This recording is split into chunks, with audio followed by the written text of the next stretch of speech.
You know, I'm not part of Warner Brothers, so I know that the talk is there's a reconstituted face of Zora as she goes through the death scene crash of glass. And that's done through computer compositing, which you could not do in the original film. I just learned that when the movie starts and you have that cut device of Deckard's eye blinking, and that was the cut device for going from the faraway shot of the Tyrrell building to a closer shot and finally to the model. And in the new version, it's very, very subtle, but the iris of his eye contracts when the flare goes off. It's a very subtle little change. I don't think the Holden scene got into the final cut. I did a scene, I painted a picture of Holden in life support, and Deckard comes in to talk to him, and remember Bryant says he's okay if we don't unplug him. And they made the set, they shot Harrison Ford, Deckard, standing over and talking to him, and I think that will be in the supplement footage on the DVD series. But other than that, I'm not aware of any great changes from the director's cut to the final cut, and those fine changes would have to be addressed by somebody intimate with the film, and certainly Ridley Scott. First of all, Blade Runner is a dark, the noir style. And Ridley wanted to make a noir science fiction movie and make it very well.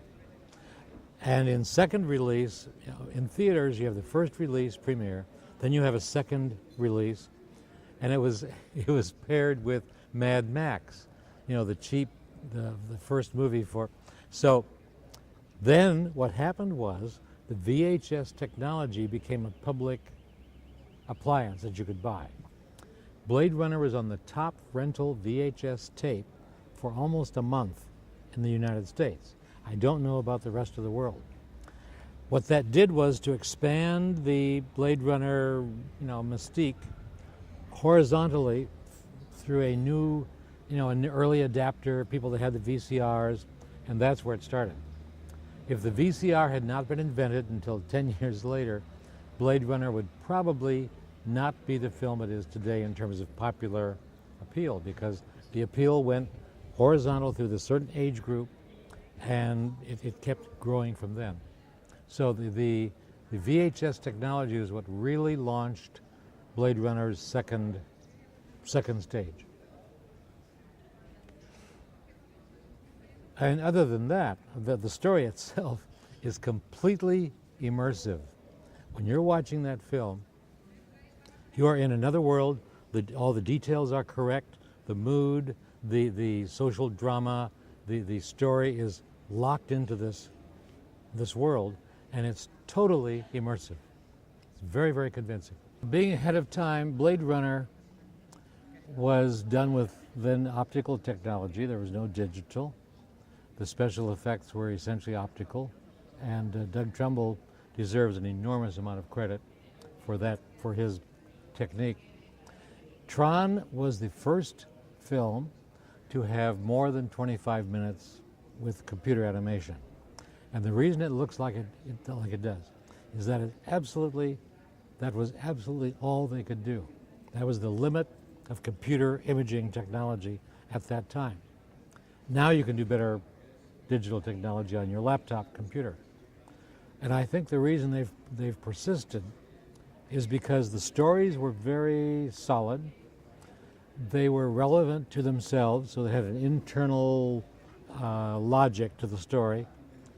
And most of the digital experts now owe their inspiration to watching Tron. And the movie Blade Runner is a cult classic on many levels, dramatically and the story content, and then the cinematic technique of Ridley's Dream. But both of them are cult classics because they each establish a new point to start from in terms of cinematic magic. You can call it magic. And I worked, excuse me, I worked on Tron Simultaneously with Blade Runner, during principal photography, Blade Runner was being shot. I started on Tron, and I would go over the hill to Hollywood for my meeting with Ridley Scott or Lawrence Paul, the production designer on Blade Runner. Then I'd go over to Disney and have a Tron meeting with Steven Lisberger, and then I'd go back to Orange County, which is south of Los Angeles. So it was an interesting convergence in two completely separate techniques. The technique of thinking about anything for any story. It could be a very nice story. Blade Runner was a dark story, a noir style. And what you do is you get into the logic of the story, which is the script and discussions with the director, in this case Ridley Scott for Blade Runner, and then Lawrence Paul, the production designer. And what you create for them, for that job, is a hopefully very precise interpretation of what they have in their minds. Because Ridley is the director, he has a vision, and I had been painting for 20 years prior to Blade Runner, painting pictures for architects, for myself, for clients, corporate clients. So I knew very well how to create a picture of any style. And reading the script, I got the idea that we had a very dark society, technologically advanced, but very dark socially.